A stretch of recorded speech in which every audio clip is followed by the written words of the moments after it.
Here's some bond problem solving. So this is the problem set that I introduced in the beginning of this topic. There are a whole page of problems in the second page, and I'm going to go through the solutions in their entirety for this document. So this is bonds and problem solving. Enjoy. This is the bond problem set with some terms, full solution for this problem set. So the par value, this is also the face value. This is what the cash flow is that is returned in the future. It's contractually what the borrower is going to return to the investor. Coupon payment and coupon rate. This is your interest. That is the coupon payment. And the coupon rate is expressed as an APR. That does not change. Maturity date. This is when the bond term ends. It also sets the future point for the return of that money. So on the timeline, it sets the future date. Yield to maturity, or most of the case abbreviated YTM. This is the rate if held to maturity.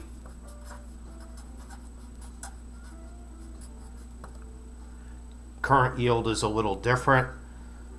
This is today's yield, and that is defined as simply the coupon,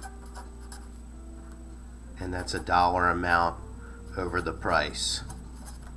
So it does not bring into account the return of the par value in the future, like the yield to maturity directly above it does. So those are the terms at the top of this document. So those were the terms, and now we have the bond problems on the next page of this document.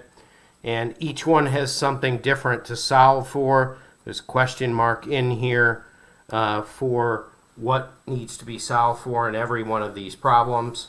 I'm going to be using the Texas Instruments calculator for this. And so I'm going to put it here on the side and work the problem. So the first one has a par value of $5,000, a coupon rate of 5.5%, 20 years until maturity, and yield to maturity of 7%. So this is years. Yield to maturity is 7.5%. We don't know the price. We know the coupon frequency is monthly. So the first thing that is required is figuring out the coupon rate. And so that is the par value. I'll write it all out here. Par times the coupon rate divided by the number of cycles in a year, and that equals the coupon. So adding the information to that, I'll grab another piece of paper here to write on under that. And so 5,000 in par value times the coupon rate. All equations use the decimal version. 0.055, and then we'll be dividing by 12. That's the number of cycles in a year. And so that process, 5,000 is 0.055 divided by 12 is 22.92. And that is the dollar amount of the coupon. This becomes PMT. So 22.92, and that's PMT.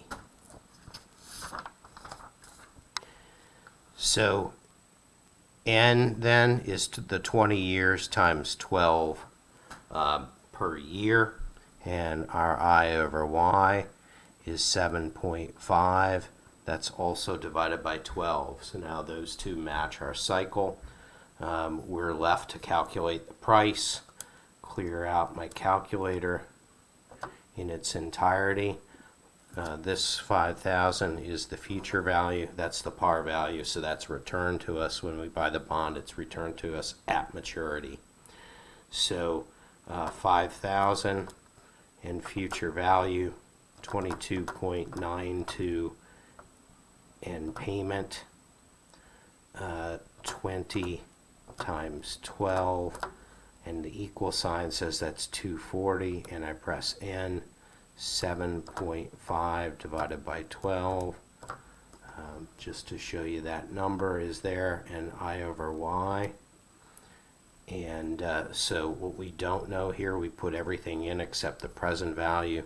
The price is the present value. I hit compute, and PV, I get the 3965.98.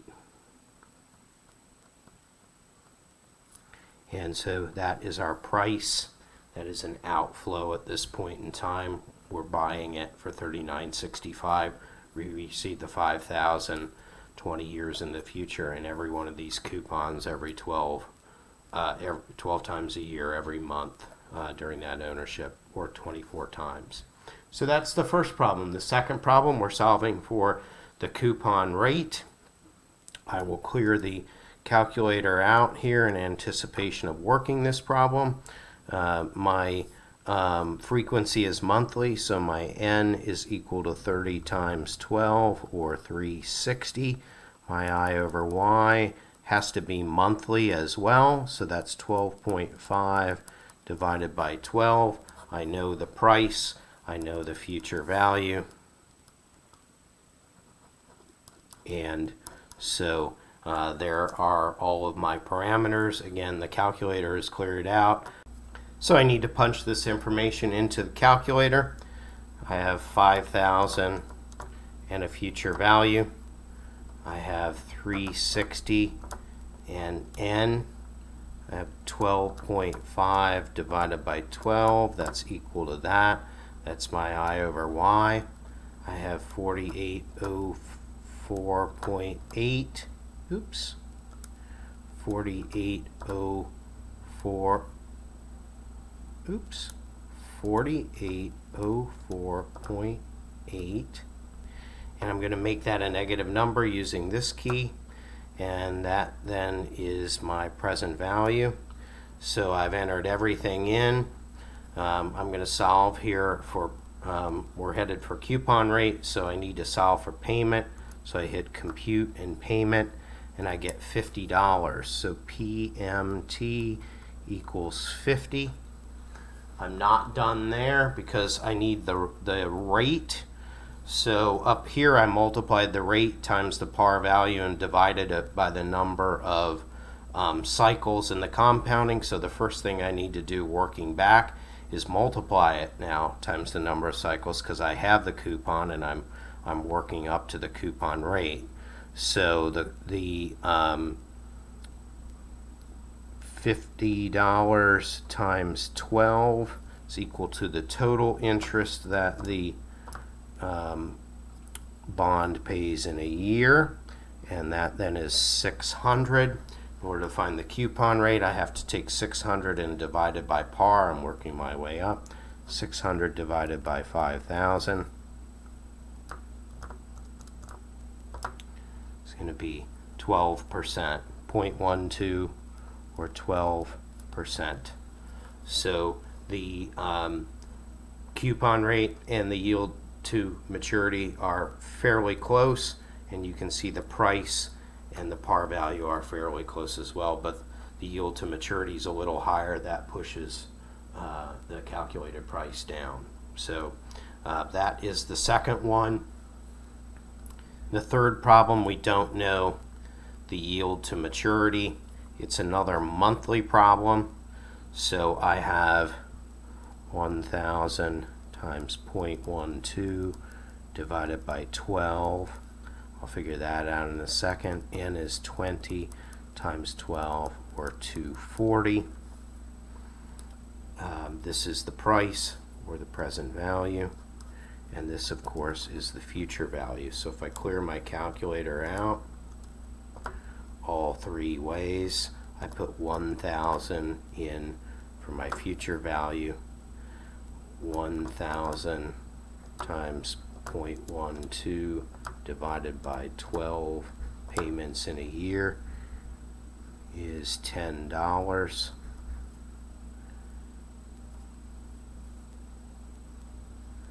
And that becomes my payment.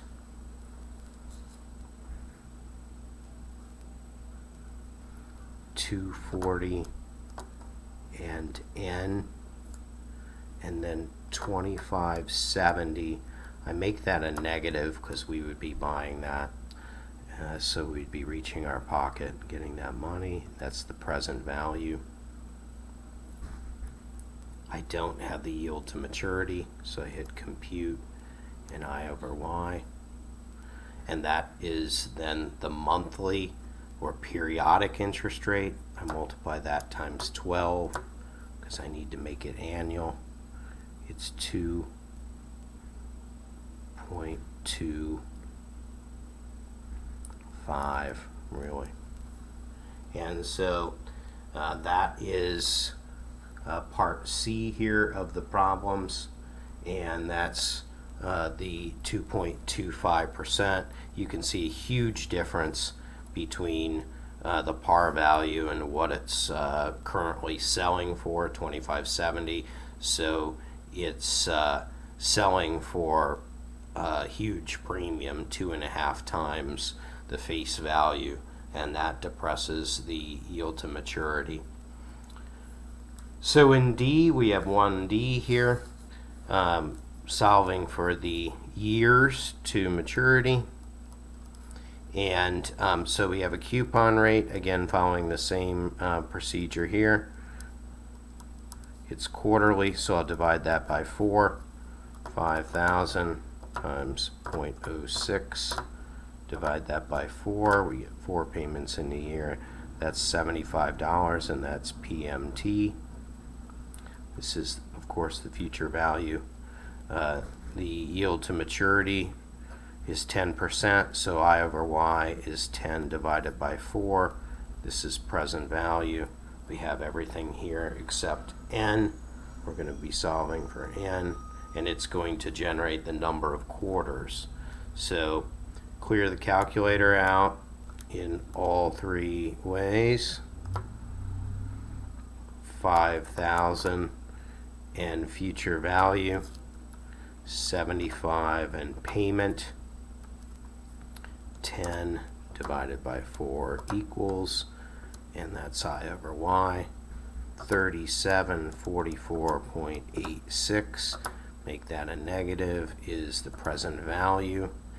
And so now compute, and N is coming back as 40. That's the number of quarters. There are 4 quarters in a year. Divide that by 4, and so I get 10 years.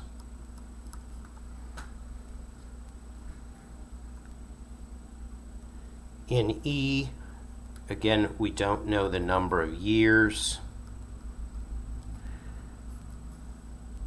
So this is the future value. 1,000 is our face value times 0.1, and divide that by 2. So I'll just work through that. 1,000 times 0.1 divided by 2, because we're on semi-annual.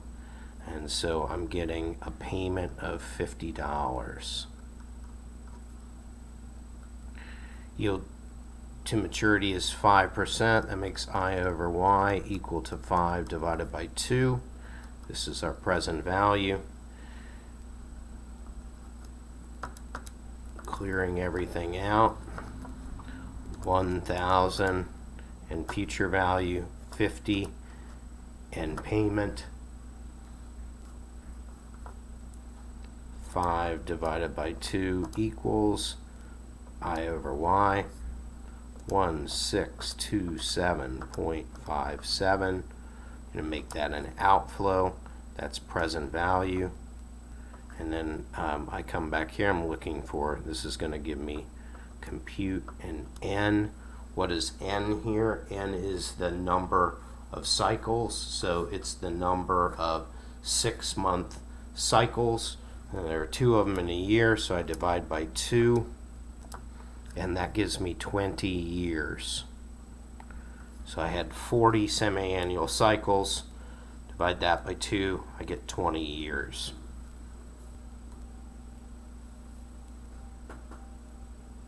Here's problem number 2.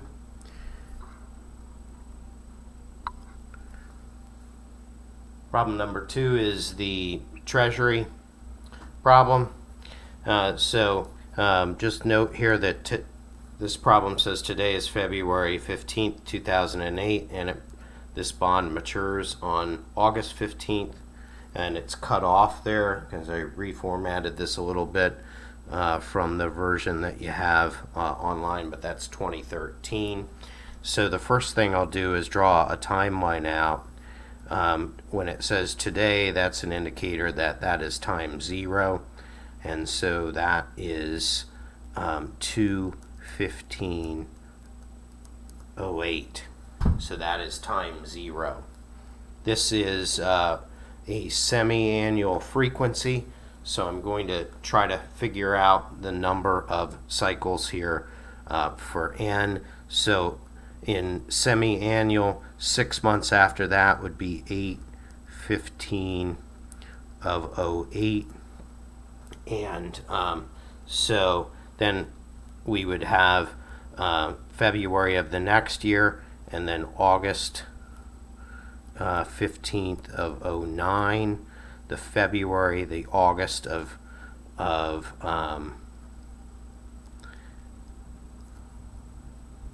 2010, February, then the August of 11, February, August of 2012, February, and then the August 15th of 2013. So I've made a tick mark for every payment on the semi-annual. 1, 2, 3, 4, 5, 6, 7, 8, 9, 10, and 11. So there are 11 cycles, and our n is 11. And so that solves n. The coupon rate is 4%. We're to assume a $100,000 par value. There's some unusual stuff going on in pricing here. I'll talk about that in just a moment. But in order to figure out payment, our next step here is to take 100,000 times the coupon rate, 0.04, divided by the number of cycles, which is 2. 100,000 times 0.04 divided by 2. This thing is generating a payment of $2,000 twice a year, and that is PMT. We don't know yield to maturity. Price is given as a ratio here, and so I'm going to do this longhand. This is always as a percentage, so what that means is 8805 over 100 times 100,000 would be our price. That's going to be 88,050, and that is going to be our present value, and I'm going to make that a negative. So yield to maturity is what we're missing here. We have a future value of the 100,000. So I believe we have everything. Clear out the calculator in all 3 ways. And so I'll start here with 100,000 and make that the future value. Enter it as the future value. N is 11, so 11 and N. present value, I skipped the payment, 2,000 and PMT, and then 88,050, make it a negative, enter that as the present value. The only thing I don't have here is the yield to maturity, so I do a compute, and I over Y, I get 3.31%. That is associated with just the payment cycle, which is again semi-annual. So the yield to maturity is going to be equal to 3.314 times 2. And obviously I'm leaving the full number in there. I'm only writing this much down, times 2. And that is 6.628%. So that's the Treasury example. And I just went with a timeline here to make it very clear how you can figure out that N is equal to 11. There are 11 payment cycles until maturity in 8/15/2013, which was given in the problem. The last one is a zero coupon bond. To digress here, zero coupon bonds were first introduced in the 1980s by the Pepsi-Cola company at that point in time. It was the first time that corporations started to issue zero coupon bonds. The savings bond of old, which is a government issued bond, is a zero coupon bond as well. It doesn't pay the interest, it just accrues until the very end. So we have PMT, or payment, is equal to 0 on this bond. We have a par value of 1,000, so our future value is 1,000. We have a yield to maturity of 7.45, and it says that it has semi-annual interest that accrues in the bond, so I over Y is 7.45 divided by 2. It matures in 20 years, so our N equals 20 years times 2 payments a year is 40. And so I believe that gives us everything that we need. We're being asked to price the bond. The price is the present value. Let's get started. Clear it completely out. 0 and payment, 1,000 and future value. 7.45 divided by 2 is the periodic rate, and that is I over Y. N is 40. We don't know present value. Compute present value.